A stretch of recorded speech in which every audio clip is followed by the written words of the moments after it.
Всім добрий вечір.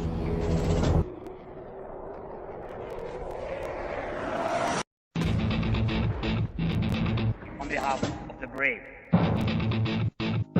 on behalf of every father and every mother, wings for freedom. On behalf of our warriors, and paves the way for a new history.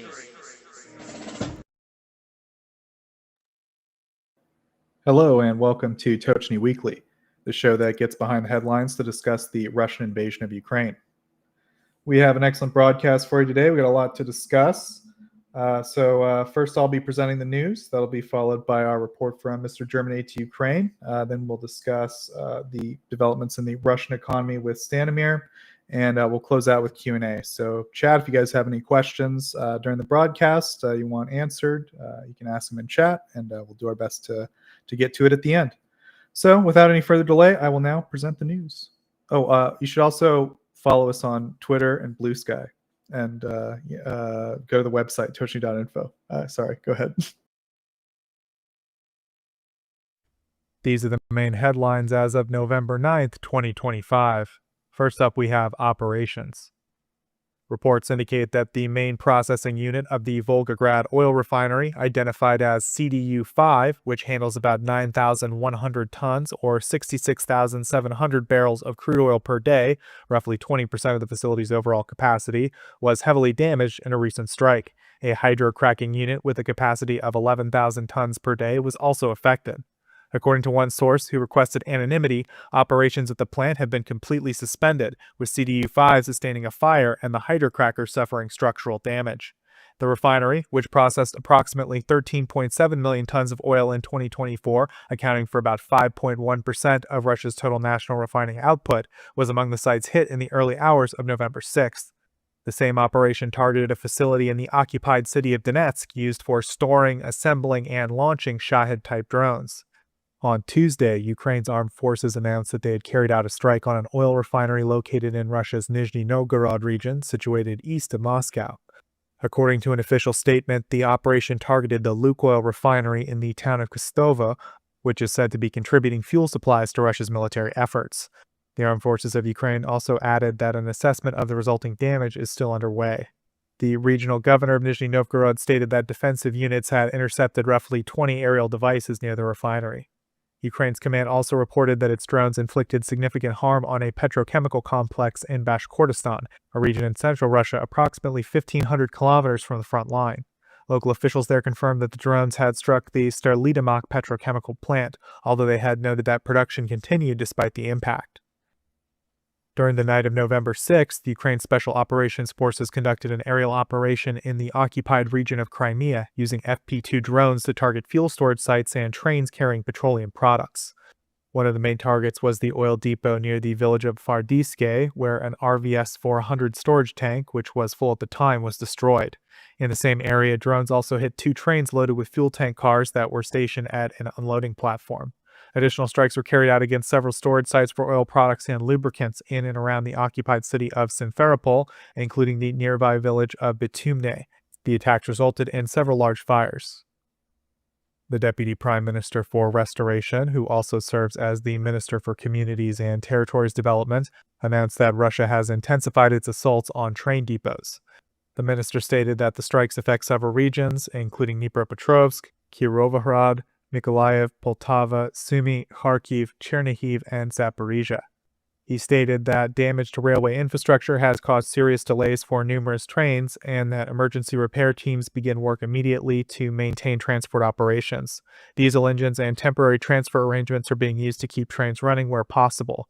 Railway crews are actively working to restore power lines and ensure train movement resumes normally. The national railway company Ukrzaliznytsia also issued a warning about major delays following the latest wave of attacks that damaged rail infrastructure. Up next, we have economy and aid. The United Kingdom has quietly supplied Ukraine with another shipment of Storm Shadow cruise missiles, timed in advance of the winter months.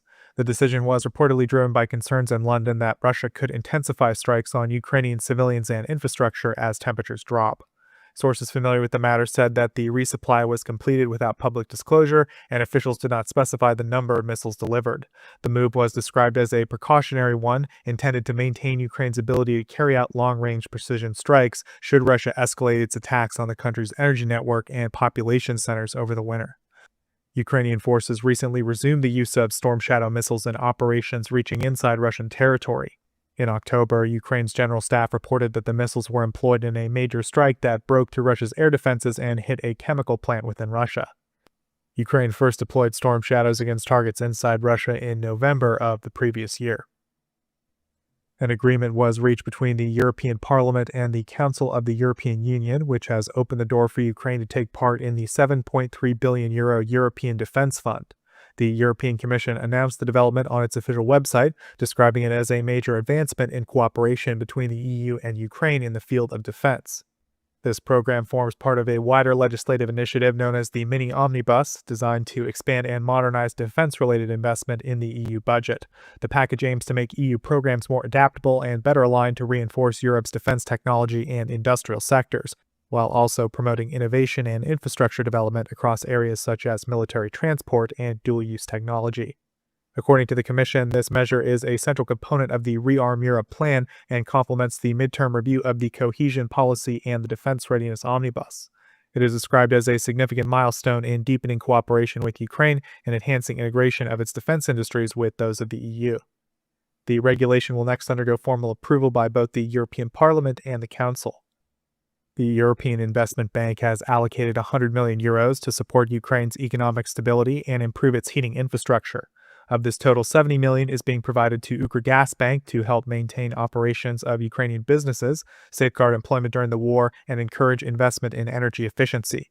The remaining €30 million is being directed through Ukrgasbank and Ukreximbank to repair and modernize urban district heating networks, ensuring reliable heating to communities facing wartime conditions. According to a statement issued by the EIB, the funding comes from the EU for Ukraine Fund and the Ukraine Investment Network. Both are part of the broader €50 billion Ukraine Facility Fund. Ukraine and Sweden have reached an agreement to begin setting up domestic production of the Swedish Saab JAS-39 Gripen fighter jets on Ukrainian soil, with plans to establish large-scale manufacturing by 2033. According to the Prime Minister, the final arrangements were made with Sweden's Ministry of Defense on November 6th. The plan includes the potential delivery of up to 150 Gripen E-class aircraft. A memorandum of intent was also signed between a Ukrainian state defense enterprise and Saab, the Swedish aerospace company, to begin setting up production facilities within Ukraine. Under the plan, from 2033 onward, Ukraine will handle much of the manufacturing process domestically, including large-scale assembly and production of individual components. Ukraine expects to receive its first Gripen aircraft from Sweden as early as next year, with the initial deliveries expected to consist of its older C and D variants before transitioning to full-scale production on the more advanced Gripen E models later in the decade. This initiative will mark the country's first major fighter aircraft production program, covering all stages from assembly to component manufacturing. Ukraine has secured a long-term arrangement for regular deliveries of American liquefied natural gas through Greek terminals following the signing of a memorandum between the state energy company Naftogaz and the Greek firm Atlantic Sea LNG Trade. The agreement, which runs until 2050, was announced by the head of Naftogaz Group. According to the statement, the arrangement establishes future steady supplies of U.S. LNG to Ukraine via Greece's gas terminals and the vertical corridor transport route.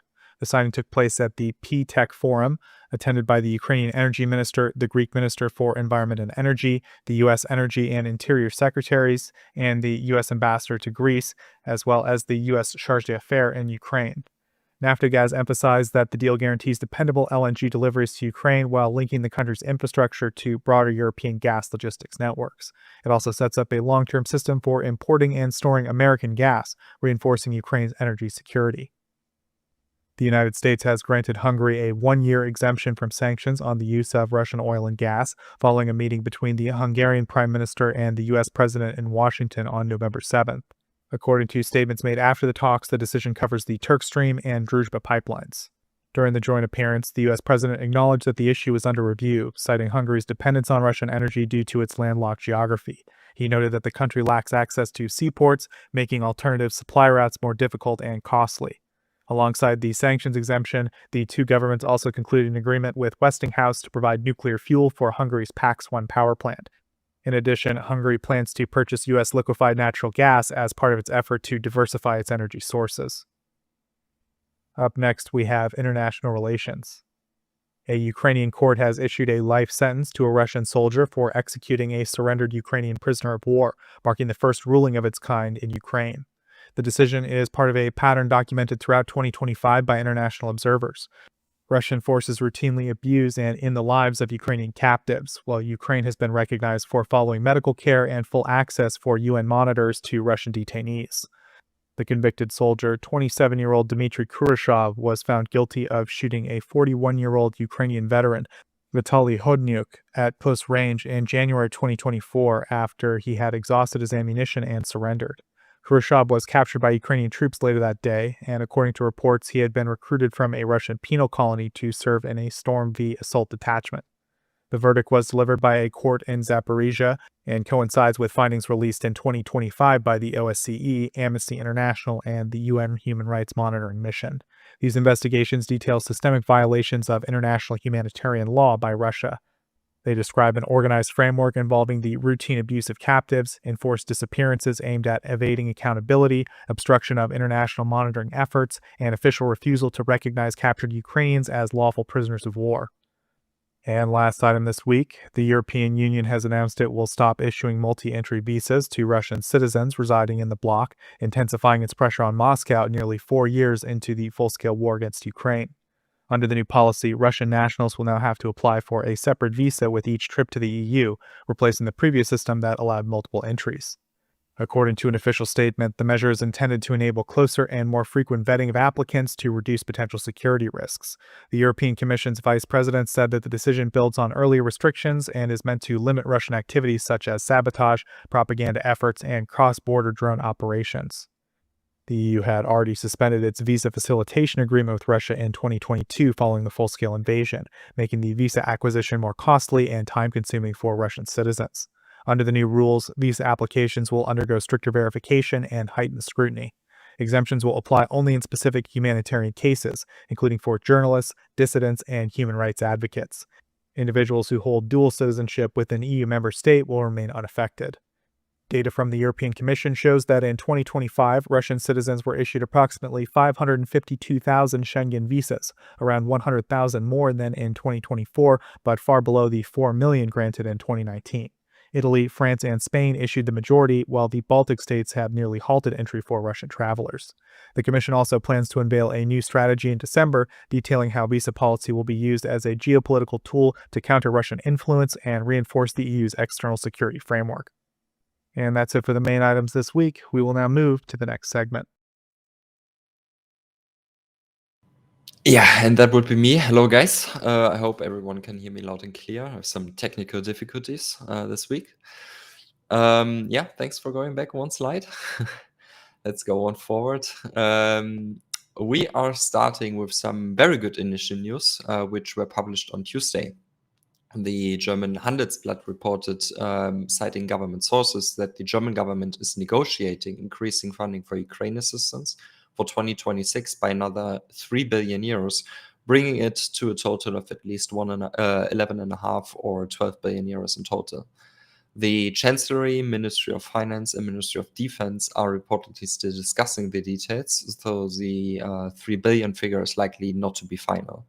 The final figure will likely be lower and not higher, as the Ministry of Finance has shown in the recent years, and just a few weeks ago, sadly, that it is always ready and willing to cut back on the Ministry of Defense's increase plans. The negotiations are scheduled to be concluded and, as early as next week, basically.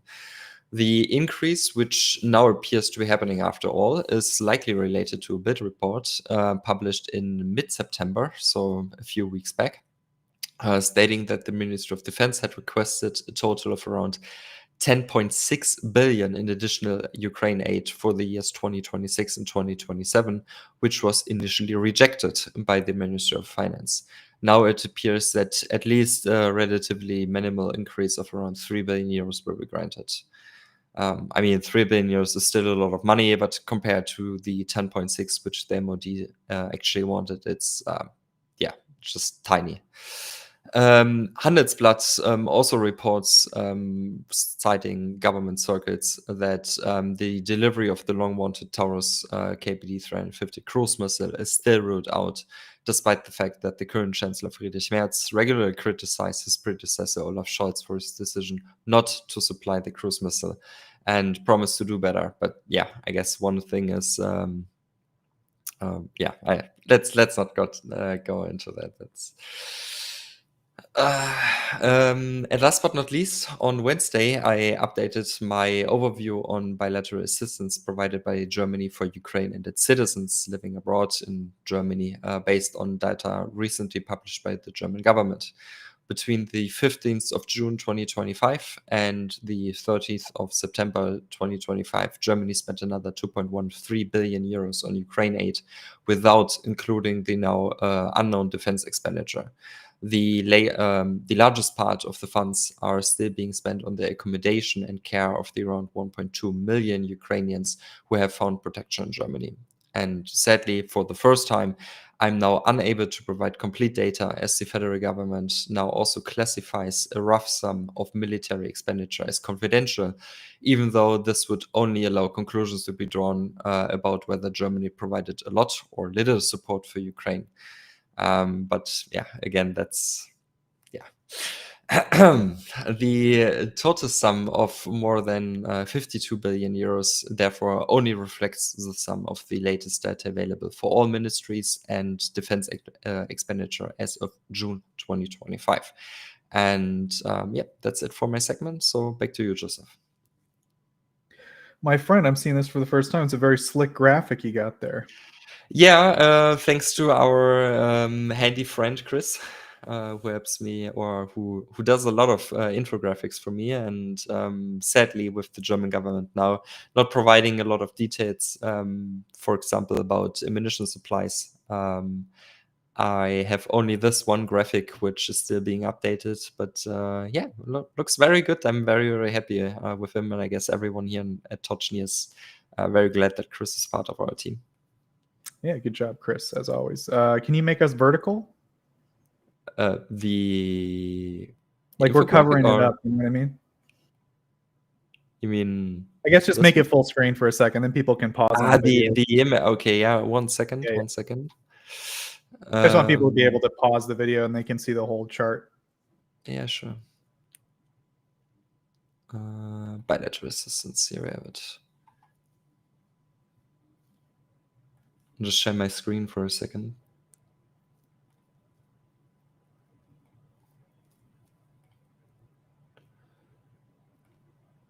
And I assume that's available on your website, right? No, that's actually not available on my website. This is one of the infographics which I'm only publishing on my social media channels. Okay. Well, yeah, check it out on Twitter. He's got a good Twitter and Blue Sky account. It's definitely worth a follow if you guys aren't already, if you do that sort of thing. So, but yeah, if not, you got the graphic right here. You can just pause the video, take a look. And yeah, thanks, Gao, for your report. Very detailed this week. Sadly, just 2 bits. I have a few extra bits, but I am either waiting for further information provided by the German MOD or the Ukrainian MOD, or I'm writing a detailed article about it. I don't want to spoil anything, so it will be reported about next week in the next week's update. Good luck. Hopefully we'll hear about it next week. We'll see. Yeah. Okay, so up next we're going to talk about the Russian economy with Stanimir. But first, Mr. Stanimir, we don't often speak of your homeland, Bulgaria, but some big news in Bulgaria this week. Of course, the U.S. Sanctions on Lukoil have resulted in a large sell-off of Lukoil assets, and one of those assets is a refinery in Bulgaria. So the government has been working to facilitate that. Is that right? Well, not exactly. What the government did is, until the sale, because there's no buyer right now, that Gunvor has been rejected by the US. What we did is almost nationalize it. We nationalized it in only but name. So what the government did is it ended the oversight by the parent company, and now Lukoil Bulgaria Neftochim, the refinery, is going to be overseen by a Bulgarian-appointed director, and it's not going to have any direct control from the parent company in Russia. It's now practically being controlled by Bulgaria. And to illustrate how quickly this decision was made, the subcommittee vote on the decision took 28 seconds. Then we had, during the same day, 2 readings of the law changes, and it was submitted for Bulgarian control within the day. I think you mentioned it's the fastest a law has ever been passed in Bulgaria. Is that right? It can be close to it, that's for sure. So yeah, it's remarkably fast in terms of how quickly it was passed, especially in subcommittee vote. I wrote 30 seconds, but then I had to correct myself. It's 28 seconds for the entire thing. There are some issues which cause a problem for the opposition.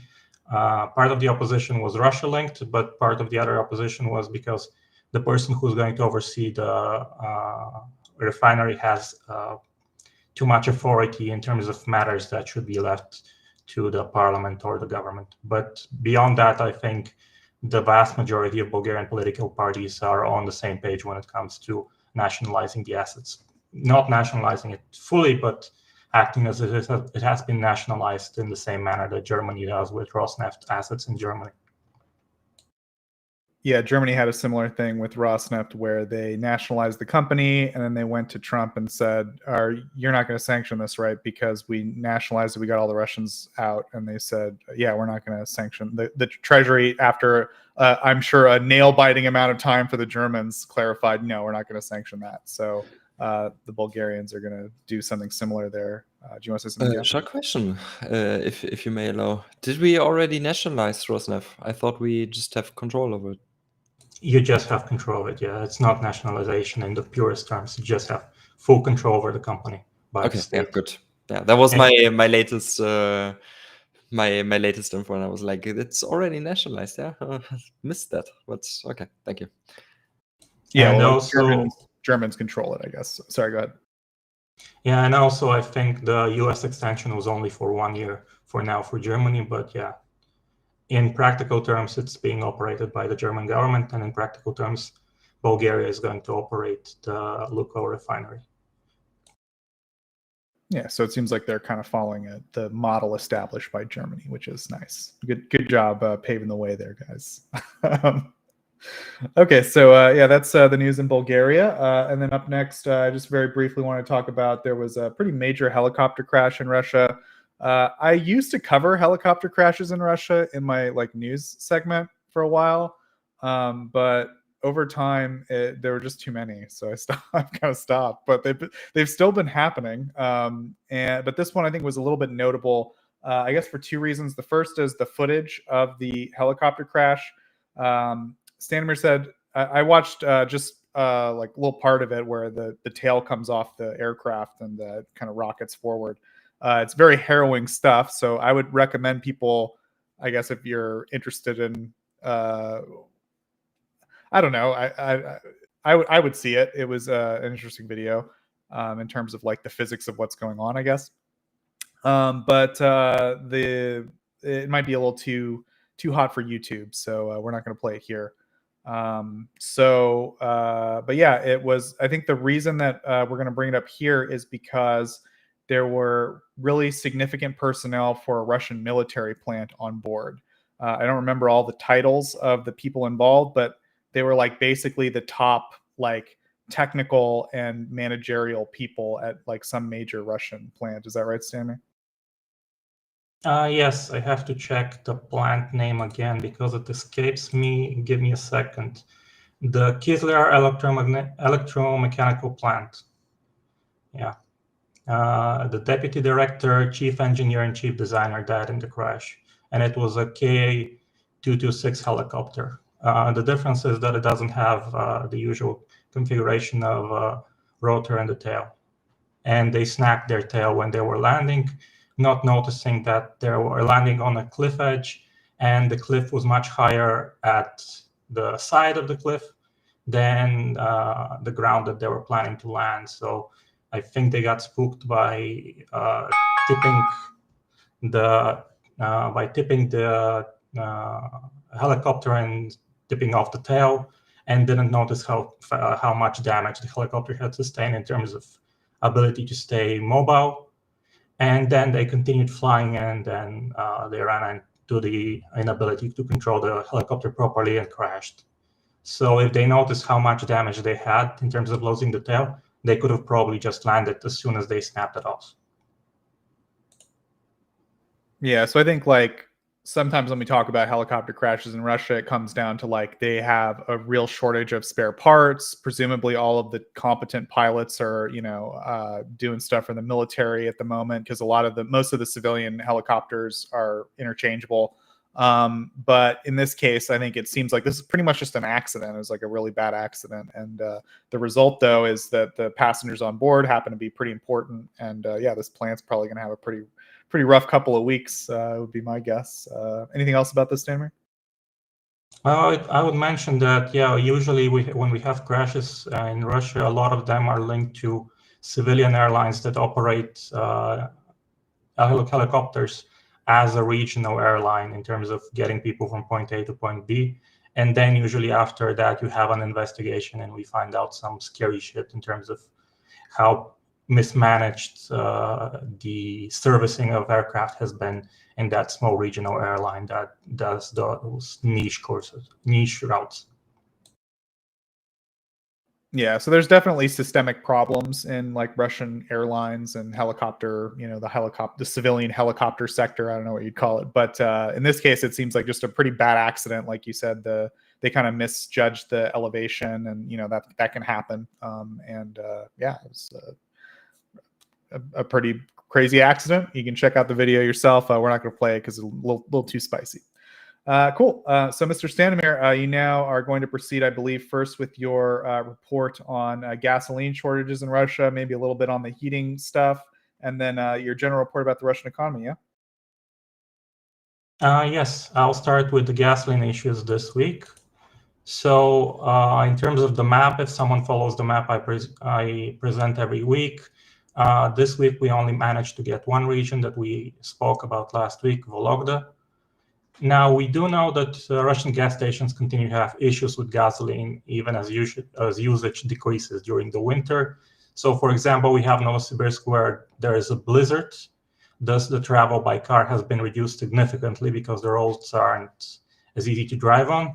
But we know that also the place has severe gas station issues in both the big gas station chains and their franchises. And for example, in Ulanovsk, we also have a problem with one of the big chains in terms of Lukoil, and their gas stations from the Lukoil chain and their franchisees are permanently out of gasoline, and some have actually stopped working altogether. There was even an interesting story this week from that region that someone was selling 2 gas stations from branded as Lukoil gas stations for 150 million rubles, which is a low price for a gas station, because they couldn't get gasoline for the last month and a half, I think. And the region has had issues with gasoline for 2 months. So that still continues. Similarly, there have been issues with Tatneft in Tatarstan. That's the home region of the company, and it operates a refinery there. We've already mentioned that the refinery, half of it is in long-term maintenance. And there are also problems with Bashneft in Bashkortostan, again, a home region of the company. And the company still operates refineries in the area, but these have been attacked by Ukrainian drones. As a sign that there are still serious issues with gasoline, we have this week the governor of Zabalkaysky Krai. He begged the Russian prime minister for gasoline in an official letter. The region has a lot of independent chains, and they have had issues getting gasoline for weeks now, and it's a serious problem for the area. Also, we know that the Ministry of Finance has prepared a proposal to drop the duty on ethanol if it's used as part of gasoline A92. They can replace probably around 10 to 15% of gasoline this way with ethanol. That's something that's been done in the rest of the world. It hasn't been a practice in Russia. But for example, in North America and in Europe, you have it commonly done. So this could increase more significantly gasoline availability in Russia, because it adds almost as much as all the other measures combined that they've proposed. And they might have an ability to restore some physical volumes if this is passed, and drivers continue to drive less in the winter, also continue to drive less because of the rising prices at independent chains and some of the official chains. Like I said previously, Tatneft is selling gasoline around 10, 12 rubles higher than the other gas station chains by major companies. As for the map, the second map that I released, the one for utilities outages, I think what's most notable this week is that we had a lot of issues in the regions that I think that's the wrong week of the map. If you go to my if you go to either Tochnyi or if you go to my account, you'll see the newest map. Yeah, give me a second, please. Yeah. So it's basically a map that tracks every region's utilities outages. We're talking about sewage problems, where sewage is actually backflowing or spilling on the street.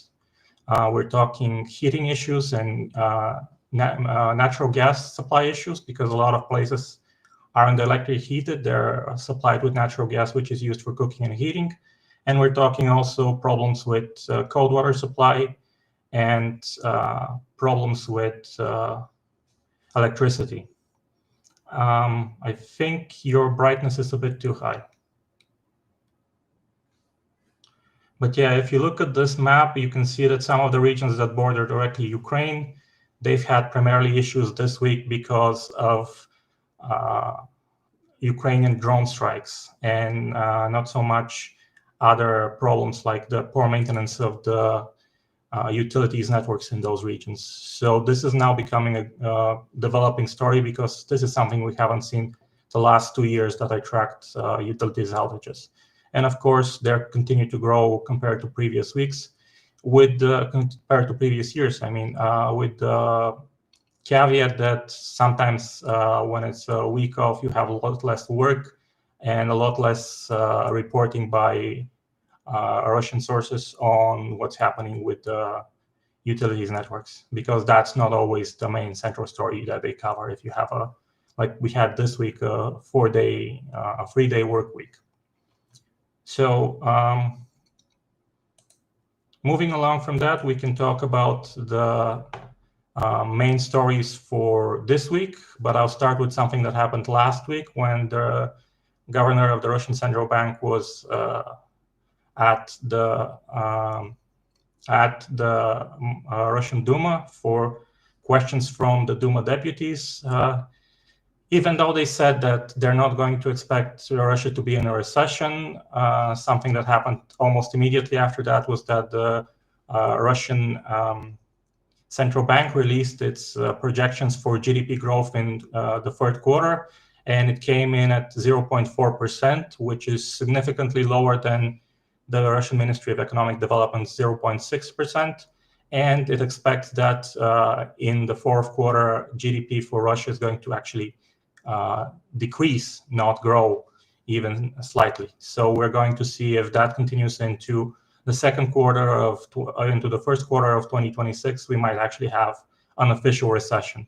We also need to look at the Росстат data, and we also need to wait for the Росстат data to be seasonally adjusted, but we're looking into a possible start of a recession in Russia with the decrease in GDP growth. We also had the PMI for manufacturing last week, which came in at 48.2 points, which signals another contraction.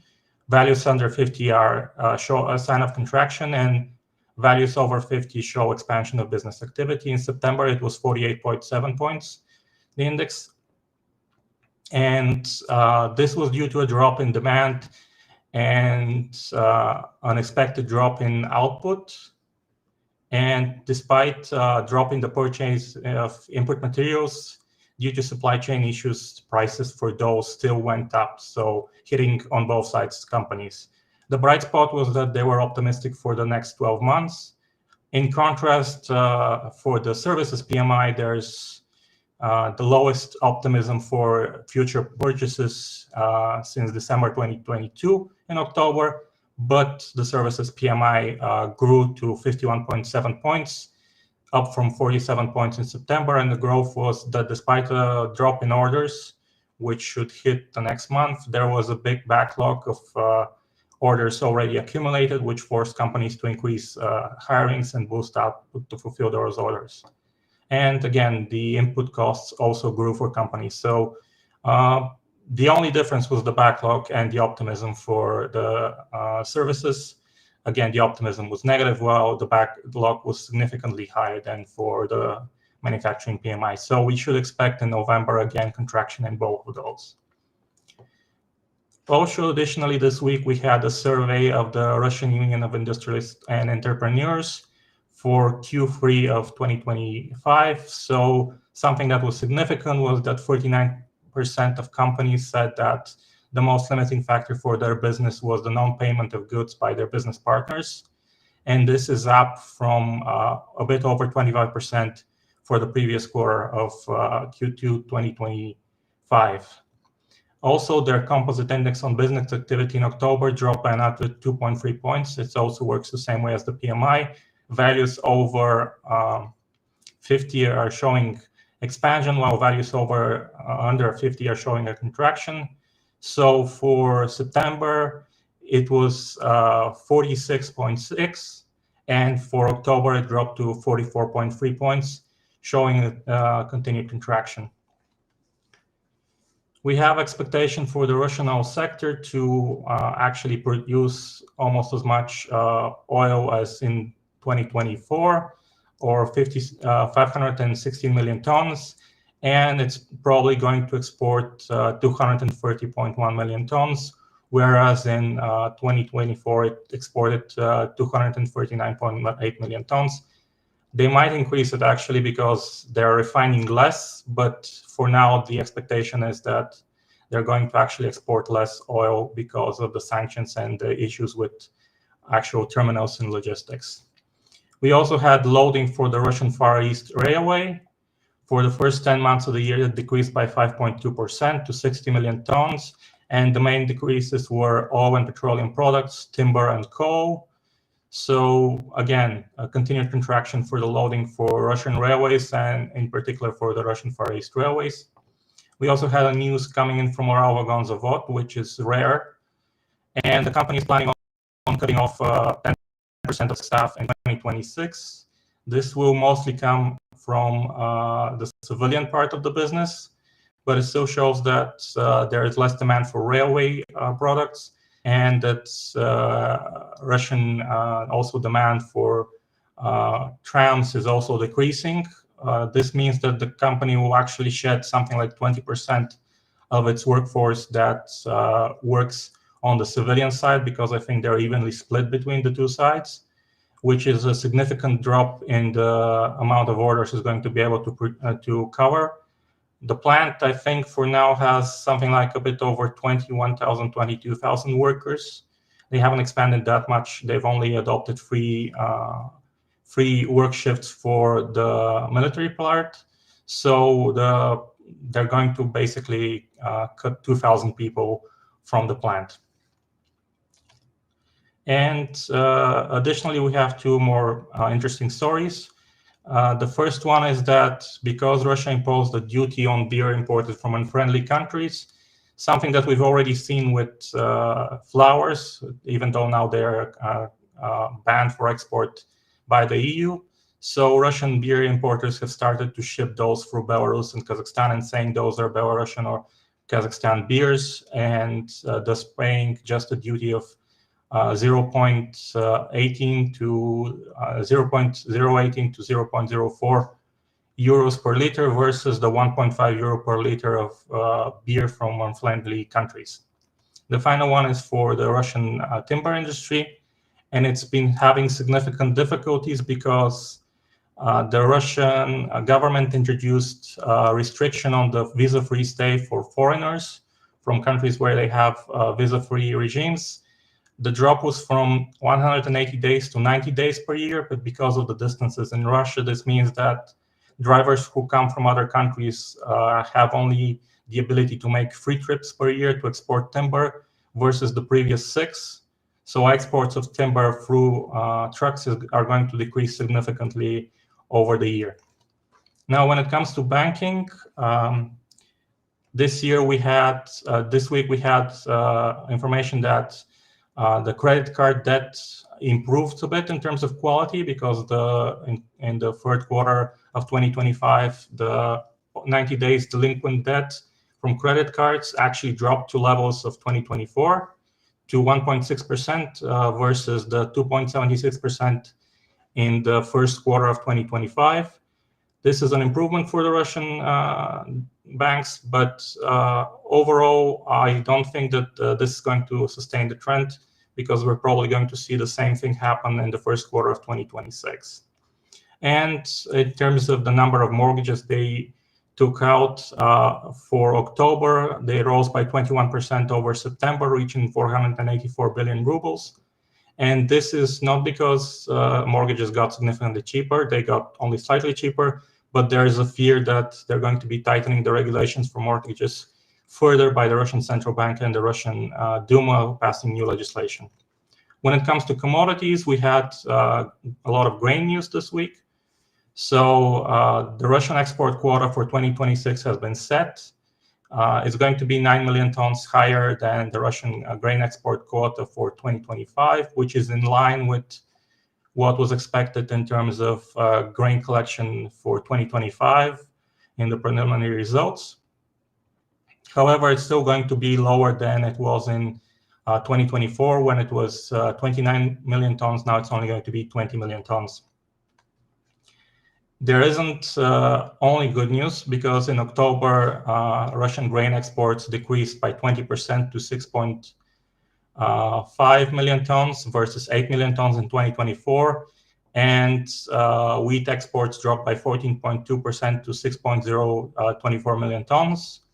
And most importantly, the number of countries that are buying Russian grain dropped from 50 to 30. But the expectation is that in November, they're going to grow exports by 30 to 40% compared to 2024 and hit 4.6 to 5 million tons, which will be the highest number if they actually hit it for November since 2022, when it was 4.6 million tons. When it comes to Russian coal, they have issues with transportation of coal to China, India, and South Korea and Turkey. In the third week of October, prices for the transportation grew by up to 7.2%, with the biggest increase being from the Taman terminal in the Black Sea, where prices reached $31 per ton in terms of the cost to transport the coal. I have to point out that this is a significant problem for the Russian coal industry, as practically a lot of them are exporting at a loss, and if the prices for transportation grow, they're going to earn a lot less than before. And for example, one of the large thermal coal producers, Stepnoy, may actually sell part of its assets to Uralsib Bank to cover its debt till 2032. And as an alternative, they might restructure their debt into uniform installments to 2039, because it's currently not being able to handle all the debt that has accumulated. When it comes to gas and oil, we had the Lukoil net profit results for the first 9 months of 2025. They dropped by 14.15% to 352 billion rubles, and the revenue dropped by 8% to 1.9 trillion rubles. Not as big as a drop as the other oil companies that we've covered so far, but we know now that Lukoil's entire business model has been largely disrupted by the sanctions.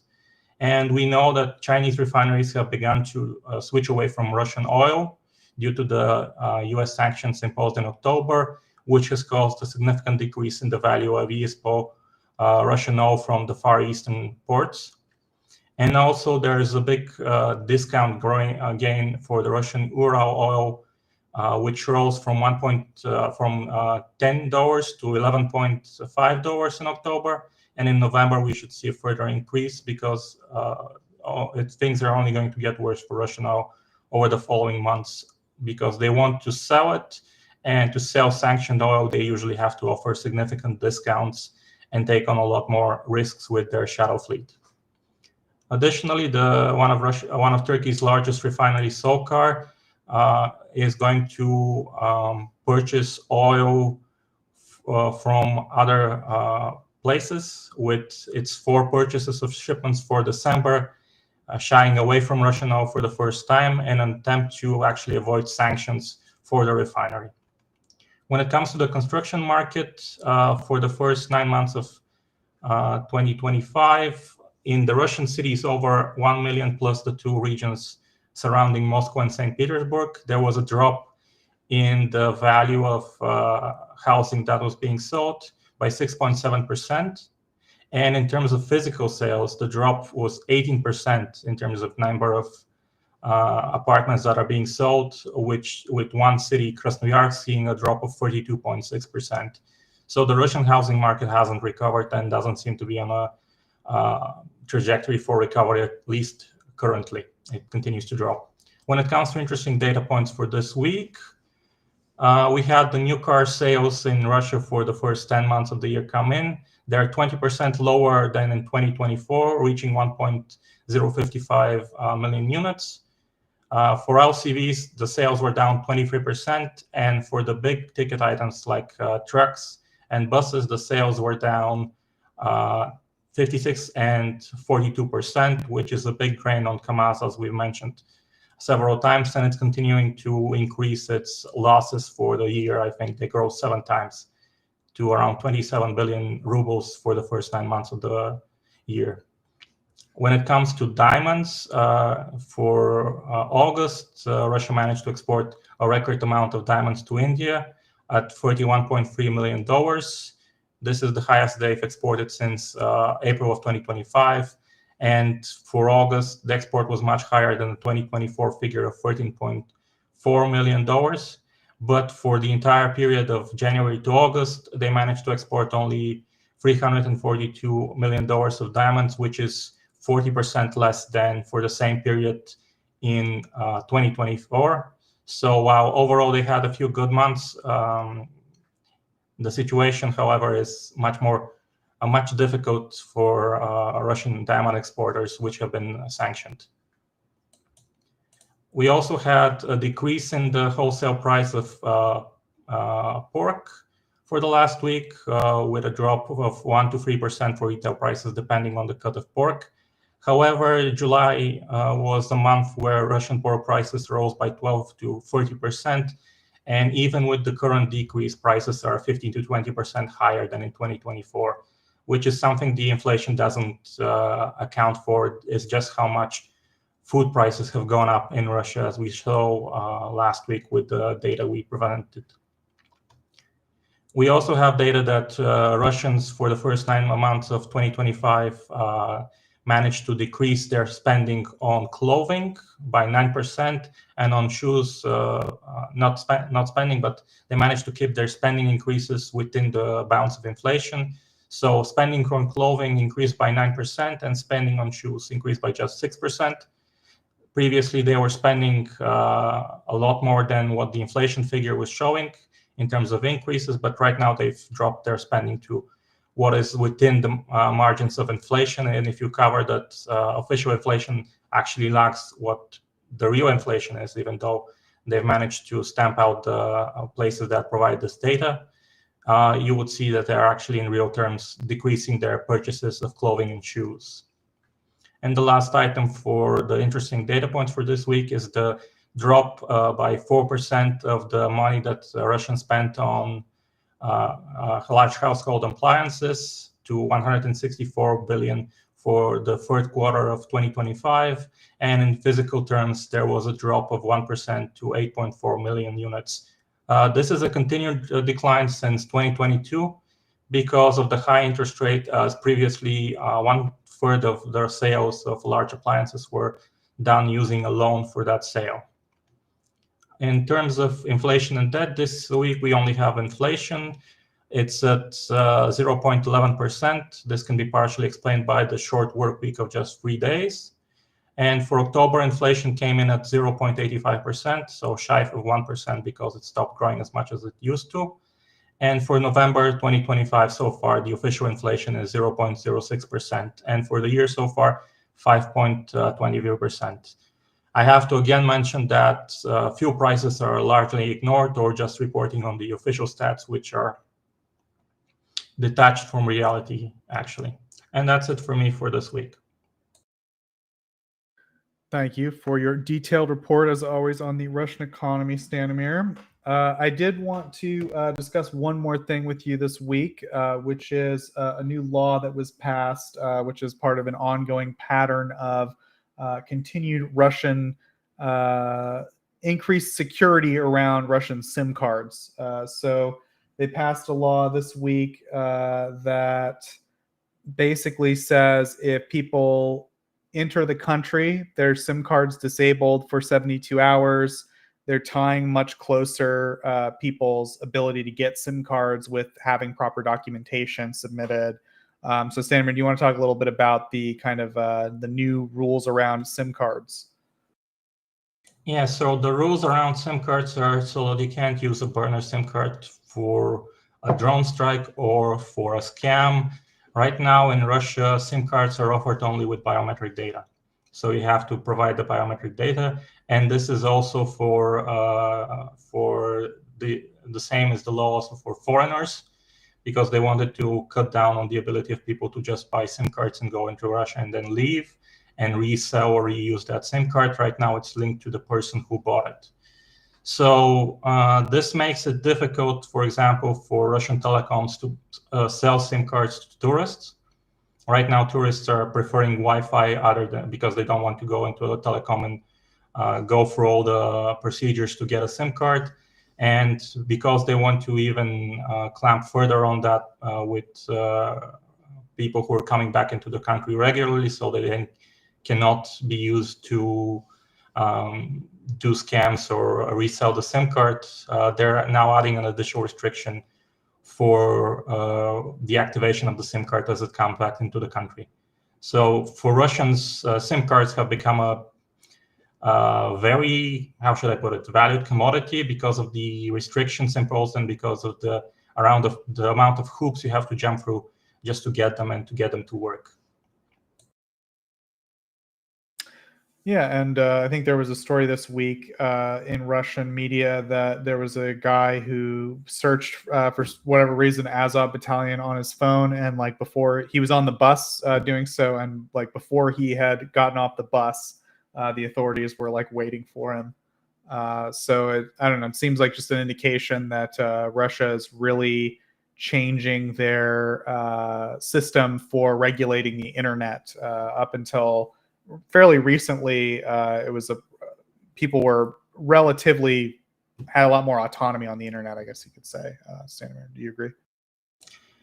Yes, and this is the law that we covered, I think, 2 months ago or 3 months ago, that was going to make it illegal for you to browse online resources that were considered extremist or terrorist organizations. So right now, if you Google not necessarily, but if you Yandex for certain topics in Russia, you might immediately be flagged as a possible criminal in that regard. So we right now have an example of how quickly that law works and how quickly it can be weaponized to just ban entire swaths of the internet and make it illegal for Russians to even check on things like YouTube or Facebook, because those are banned as extremist organizations in Russia. Yeah, I'm honestly kind of surprised they were able to get this surveillance network up and running this quickly, considering the huge flight of tech workers and stuff from the country. But I guess they've been making moves very gradually over the last few years, I would say, I guess, to try to establish some control over like this. They've had this idea of like a quote sovereign internet for a long time, but I don't think they've been able to really implement the infrastructure side of it. But they seem to be able to now monitor it pretty well. Anything else you want to say about that? Go ahead. Yeah, because I have to point out that it hasn't been the last few years, it has been more than a decade, because what Putin did in Russia would not have been possible without input from Yandex. And Yandex is directly responsible for a lot of the restrictions imposed on Russians in terms of internet traffic and in terms of browsing the web. They have been complicit in a lot of this, and they've been called part of the digital gulag that was established since 2014, 2013. I don't think we should welcome the founder of Yandex as a tech visionary in the Netherlands, and I think we should actually have a jail cell for him, because this would not have been possible without a decade of work from Yandex. Yeah, and it's I think that seems to be the situation. Russia's been, as you said, over the last decade or so, they've been trying to consolidate these companies. Like basically, they want a Russian version of everything. They don't want people using Facebook. They want people using like a Russian version and then the state can have like kind of direct control over it. If people have to use a foreign version, they want that company like Google, for example, to put their servers in Russia so that they have physical and legal control over them. And Google so far has said no, and they've like fined Google like $10 bajillion or something. Yeah, so it's there have been some like there's been some consolidation over time of all that stuff, and then now I'd say they're finally kind of weaponizing it and using it. If these reports are to be believed, pretty effectively, if they're able to catch people mid-bus ride. Yeah, and I have to add that one of the additional reasons why they want companies to have offices in Russia and servers in Russia, partially it's to comply with all the data for Russians being inside Russia, but also it's partially so they have hostages they can take, and they've done that before, using the employees of that company as hostages to extort the company. Yeah, so I'd say just generally the communication infrastructure of Russia is getting more restrictive, and it'll have implications, I think, for the population and for the economy and all kinds of stuff. So we'll do our best to keep track of all that, but it's I'd say it's a developing situation there. It's only going to get worse. Cool. So thank you, Stanimir, for that. And thanks, of course, for your report every week on the Russian economy. We always appreciate it. And then we've got a couple extra items as well this week. So the first one is pretty quick.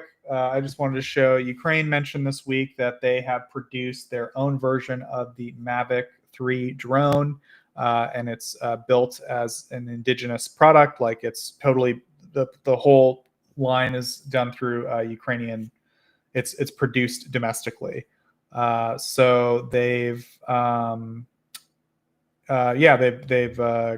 developed a version of this Mavic drone for themselves, and they've said they deployed 1,000 of them as reconnaissance drones on the front line. It's just part of, I guess, their kind of broader goal to make their drone technology independent of Chinese supply chains, which is something that President Zelensky's mentioned a few times. So that's a quick one. And then the last one of my extra stuff this week is Central Asia. So this is a little bit tangential, but I'll do my best to connect it. I'll make my case. So this week there was an event called the C5+1 in the U.S. This was a high-level meeting between the leaders of all the Central Asian countries and the President of the United States, as well as his cabinet. This was I don't know, like a pretty significant event. I'm not aware of something like that happening before, where all the leaders of Central Asia together came to the US and like did a big delegation like this. So yeah, I don't know, kind of a big deal in Central Asian diplomacy. And then while they were here, they signed some technology agreements. So they basically, I would say the general summary is that they need certain technologies, and they were willing to make contracts with U.S. corporations for that to be provided. So, for example, most of the countries, they want airplanes for their national airlines. So they ordered like some 15 Boeing Dreamliners for Kazakhstan, things like that. There's a little bit of like railway technology in there, but more importantly, there's a lot of like information technology stuff like AI, digital governance platforms. There's a lot of like agricultural equipment from John Deere. So that's the long and the short of it. These countries agreed to give U.S. companies money in exchange mainly for like technological supplies or help. So yeah, I don't know. I think it's just a good indication of Russia's waning influence in the region generally. These deals aren't a huge deal for like a company like NVIDIA, which is like, I don't even know what their valuation is, but it's crazy. Like a couple $100 million isn't really like a crazy amount.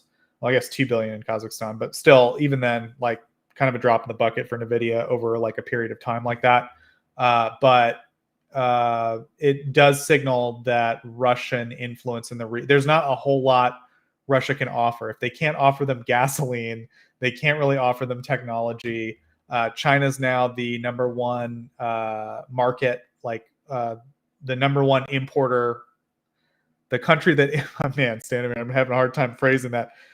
All the Central Asian countries import from China as their number one country. Trading partner. Yeah, this is their number one trading partner. Thank you so much. So it's just a sign that I would say Russian influence in Central Asia is really declining.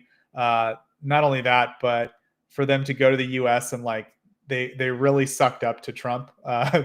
They called him like the president of the world and the president of peace and stuff like that.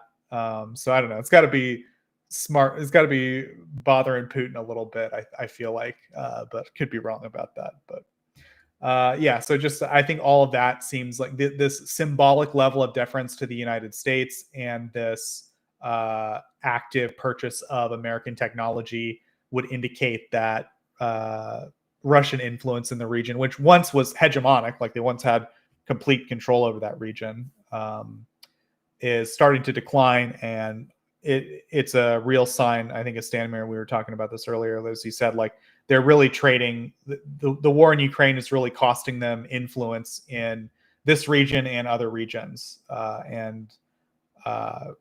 Yeah, they're really not going to probably regain their status as having a high level of influence in these areas anytime soon. So yeah, I think that's all the stuff I had for this week.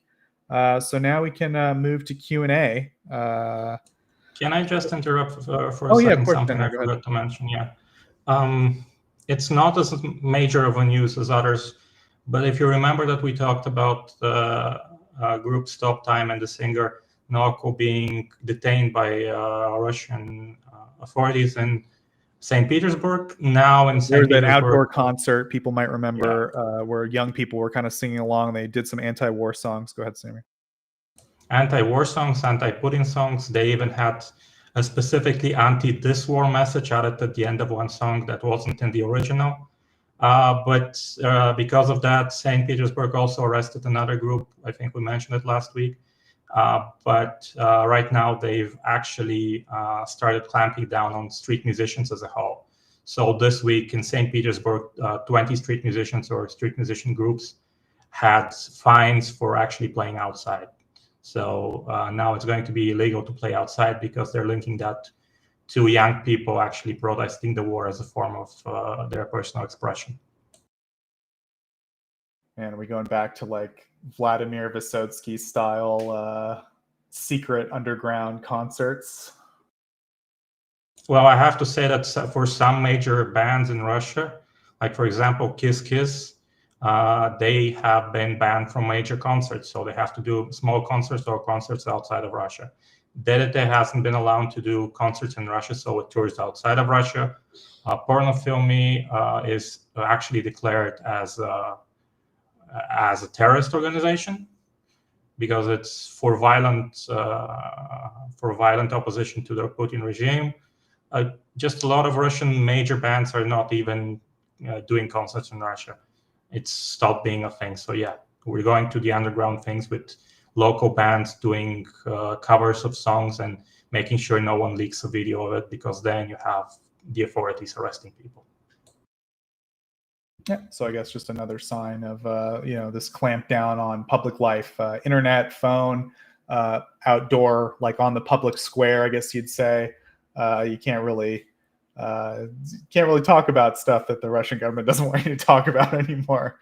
So yeah, thanks, Stanimir, for updating us on that. So yeah, I think we'll now move to Q&A. Yeah, a little bit of talk about the European visa situation. I'd say, I don't know, there was a lot of noise about it. It definitely is a big step for Europe to restrict these visas. You know, I would say it's not a complete shutdown of Russian visas. That's kind of how some of it was being portrayed.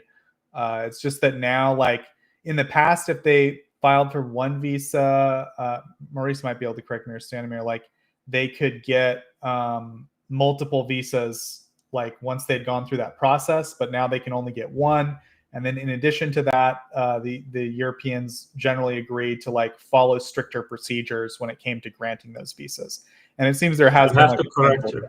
Go ahead. Yeah. There is a thing that's called a multi-entry Schengen visa for the Schengen area. So you get it for a period of time, and then you can enter multiple times with that visa. That is no longer available. That's a different thing from filing once for a visa and getting multiple visas. No, you get one visa that's for multiple entries, regardless of how many, for the duration of the visa. Though there could be some, I have to check the law, but there could be some restriction for the total number of days you can spend in the Schengen area, but you can enter multiple times. Those are no longer going to be available for Russians yet. That's a different thing. Yeah, that's a clear explanation. So you apply once for a visa, but then you can enter, exit, you know, as long as the visa is good. And they're restricting that ability for Russians. And then they mentioned that there's going to be some more stringent evaluations of who gets a visa. So yeah, I don't know. A lot of complaining from Russians about this, but it doesn't really seem that unreasonable to me, considering all of the current, you know, shenanigans going on at airports in Belgium and things like that. So yeah, that's you know, kind of big story this week. I usually try to pick the biggest story to put as the cover. I figured that was the big one this week. So then the next one I think is, I guess, oh no, we lost our producer. This feels like a Colby question that Colby won't like. Colby, does anyone in the EU have anything like Bell Labs or Skunk Works, like a development lab? I think. Short questions because I'm hosting the stream. My browser just crashed. We are still live. Everything is fine. Yeah. Yep, we're good. Oh, thanks, God. Okay. BAE has something called Falcon Works, but that's a brand new endeavor that they just stood up 2 years ago. I would not really compare it at all to either Lockheed's Skunk Works or Boeing's Phantom Works. It's not at all in the same. I mean, those organizations have existed for a long time. They were active all throughout the Cold War, so they're not at all comparable. To my knowledge, none of the other European primes really have anything that could even be considered remotely comparable either. I may be wrong, but as far as I know, Rheinmetall does not. I don't think MBDA really does either. That said, I mean, I would say that actually Europe's problem is that they have historically spent too much money on R&D and not enough on procurement. So Europe's problem really is not that there isn't R&D. Their problem is that they just have not bought anything with you know, that R&D money has not resulted in systems that have been put into mass production. So that continues to be a problem. Obviously, it's starting to shift, but there's still a lot of very serious problems with scale in Europe, with the fragmentation of the defense industrial base there. You know, companies like MBDA were supposed to sort of solve that, but in practice, we still see that, you know, you've got several different national divisions that each pursue their own programs. So France and the UK have Storm Shadow and Scalp EG, whereas MBD Germany has Taurus. So there's a lot of fragmentation and different products coming from the same company that are competing. Whereas you compare that to Lockheed, and they only have like one flagship cruise missile program. which is JASM. There's others now as well, but historically there's just the one, whereas Europe has, it's got multiple ones, which has resulted in not having particularly good economies of scale, and just a lot of duplication in R&D spending to get these different products. So I wouldn't say that Europe not having those organizations is necessarily been their main problem. I'd say the lack of procurement has been the bigger problem. Yeah, it's a very comprehensive answer. Thanks, Colby. I think it was good. Cool. And then there was some discussion about Hungary, just like some general talk. I don't know. One thing that might interest you guys is something I cut from the news just because there's so much this week, was that Ukraine submitted a draft education law to Hungary. Hungary had submitted to Ukraine a list of 11 demands regarding the ethnic minority, a Hungarian ethnic minority in Ukraine, which is predominantly in the northwestern Carpathian region. There's actually a contributor to Tochnyi, Joseph Place, who lives in that area and has done a lot of research there on that group. So maybe we'll have him on again. There's an interview of him way back in the archive somewhere if you guys are really interested in the topic. But anyway, Hungary sent a 11-point request, I guess they called it, not a demand, regarding the rights of national minorities. Ukraine basically agreed to 5 out of 11, and the parliament kind of reached an agreement on this, and they've basically submitted that back to Hungary for review. I'm not really sure what submitting it back to Hungary is supposed to do. I assume Hungary will just ask for the other 6 demands again or requests again. But apparently, I don't know, Ukraine is actively trying to work with Hungary to resolve this grievance of theirs about the national minorities. And I think it's probably just in general an effort to sweeten Hungary to the idea of EU accession and maybe NATO accession in the future. I think the other thing that people were mentioning was the pipeline. There's a pipeline, the Druzhba pipeline. Ukraine has hit it once before. They hit a station on the Druzhba pipeline, maybe another time, but I'm aware of at least once. Seemed kind of like a threat. Hungary really freaked out when it happened.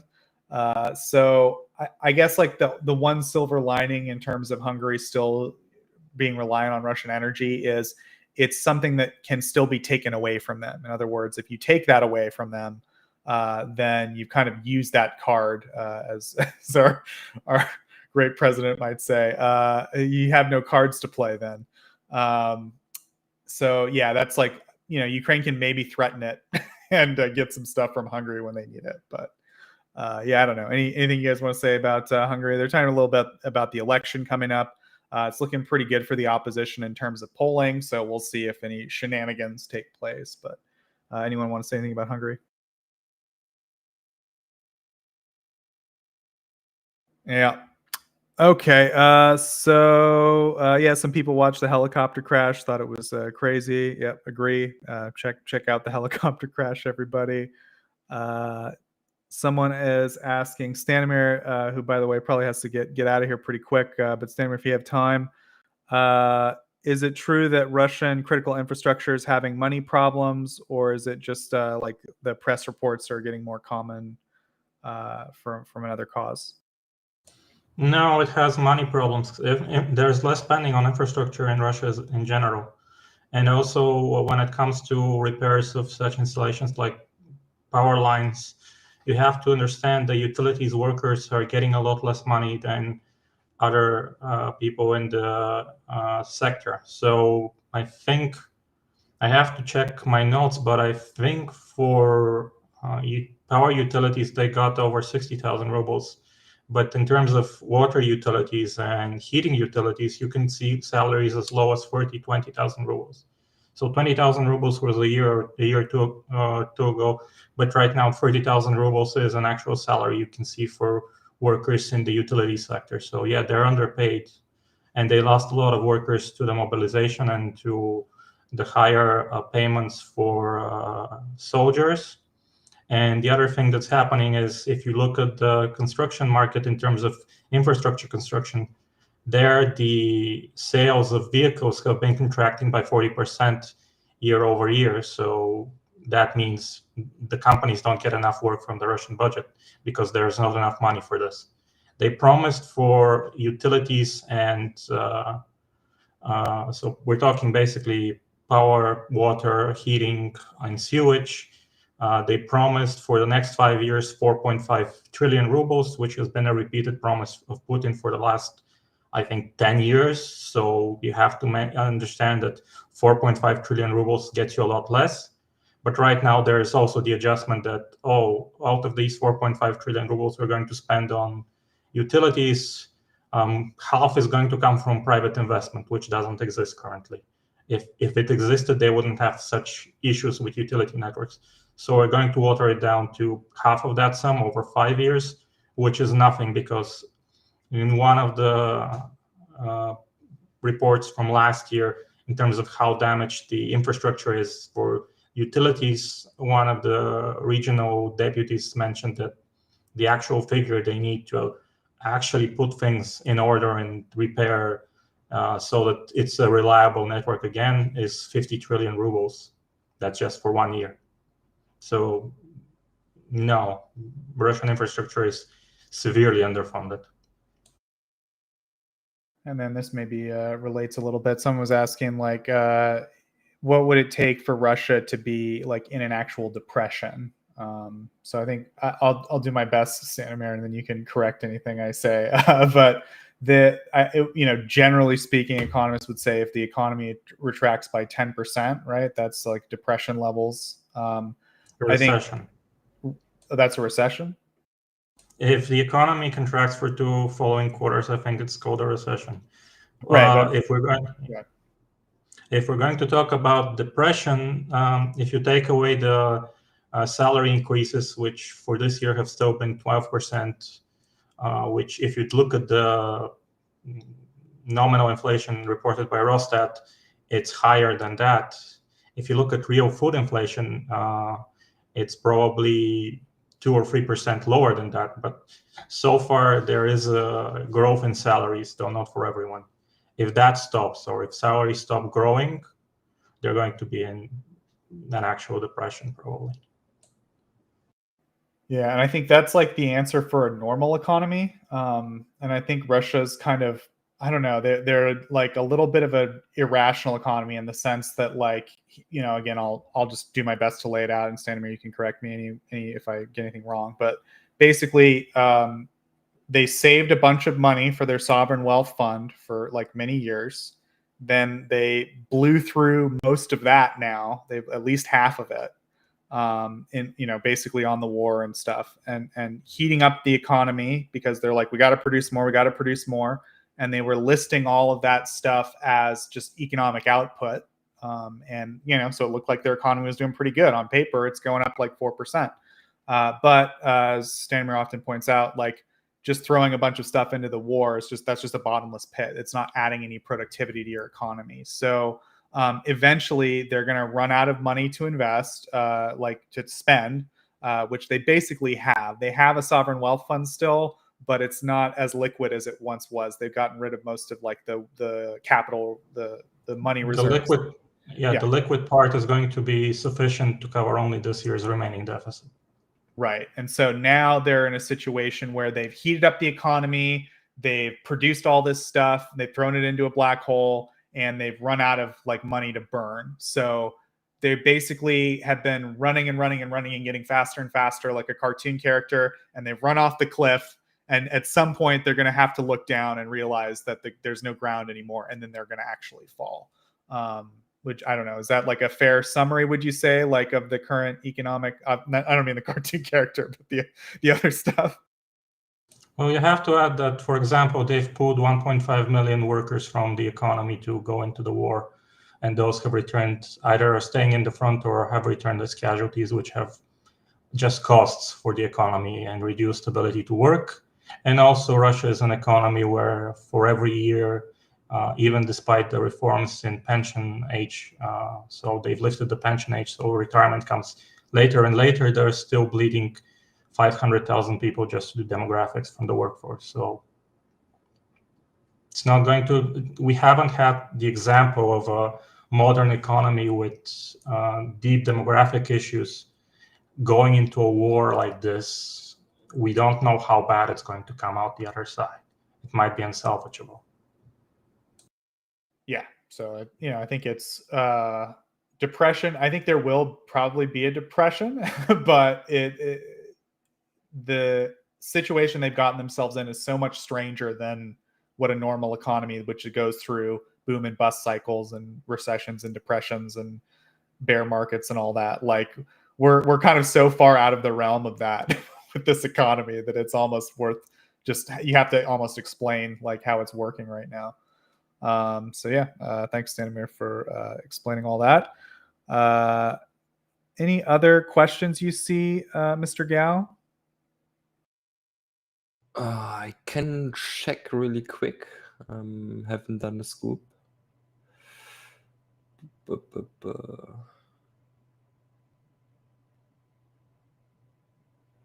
I don't think. If you don't think, then I don't think.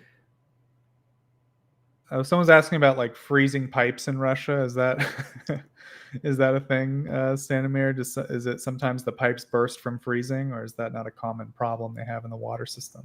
It's a very common problem, and it happens to heating pipes because heating supply is uneven in Russia, and it's usually a problem.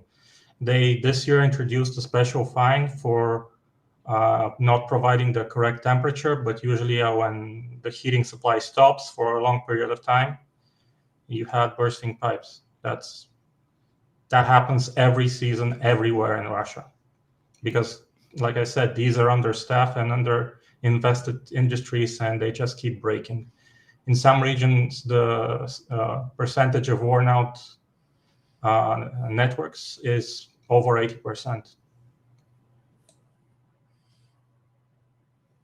Yeah, it's pretty bad. I see one question for Colby. Yeah, I just wanna. I really just wanted to put that up too. Yeah, go ahead. So they ask Colby, is there any serious impact by the U.S. shutdown on support for Ukraine, or I guess like procedurally, has there been any delays or anything like that?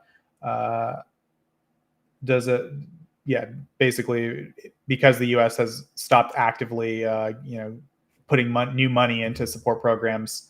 Does it really matter that much or not? Yes, it absolutely does matter.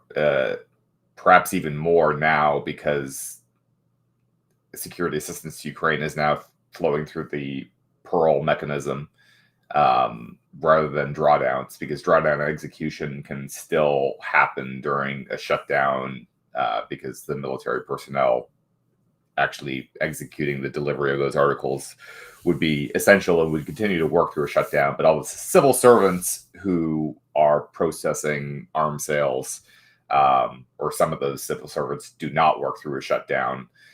So it is absolutely having an impact on Ukraine.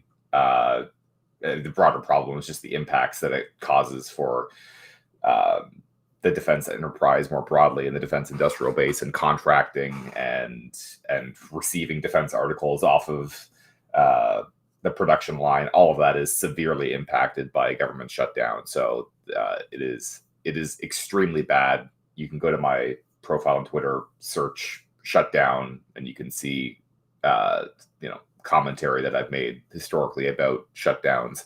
It is extremely bad for the United States. It's extremely bad for American allies. It's bad for Ukraine. It's good for nobody. Shutdowns are extremely bad for U.S. national security. Yeah, Colby, short question. Have you seen the news by Axios? Do you have any intel in that, or how credible the reporting was? I'll talk about that tomorrow. People can look for a post on it tomorrow morning. Nobody's paying attention to the news over a weekend, so Monday morning I'll say something about that. All right, thank you. Cool. Anyone see any more questions we should get to? Can I add something that I wanted to add, but I forgot? Yeah, of course. So this week in Kaliningrad, there was a case where an elevator dropped down 2 floors before the brakes adjusted and stopped it. But this is going to happen more and more in Russia because they didn't overhaul 160,000 elevators, I think, in the time they had to overhaul them before they expire in 2025, their maintenance period. They adjusted that so that they increased their service life on paper by another 5 years, and they have to do it to 2030. But the volume of elevator repairs actually dropped down in 2025. So we're going to see more elevators that are going to be shut down because they're unsafe in Russia. And we're talking over 100,000. Well, you heard the man. If you're in Russia, use the stairs. Yeah, thanks for that extra bit there, Stanimir. So I think that's all the stuff we have for you guys this week. It was a very eventful week. I think probably next week will also be quite eventful. It's been a lot going on last few months, I guess you'd say. It's a very decisive time for Ukraine, I think. So hopefully everyone will tune in next week. We'll be here at 2100 Kyiv time on Sunday, as we always are. If you want to. In the meantime, you can check out our website, Tochnyi.info. We have a lot of excellent maps and articles from our dedicated research staff who keeps track of all kinds of interesting things. So if you want to take a look over there, we have launched publicly the Unit Observer Project, which is a big project put on by Gash and some other contributors. So we really appreciate their work. We implore you to go check it out at Tochnyi.info. We also have a social media, Twitter and Blue Sky, so you guys can check it out there. And of course, subscribe to our YouTube channel. Hit that like button on our old stream. We always appreciate you guys. Thanks, chat, for watching live. We appreciate you and your questions. Really helps us learn like what kind of feedback you guys or what kind of news you're interested in, and we'll do our best to kind of explain more on those topics. Of course, people who watch the broadcast after the fact, thank you as well. Thank you to our illustrious panel, which includes myself. So I think that counts. And yeah, we'll see everyone next week, 2100 Kyiv time. Slava Ukraini. Oh, Slava. On behalf of the brave.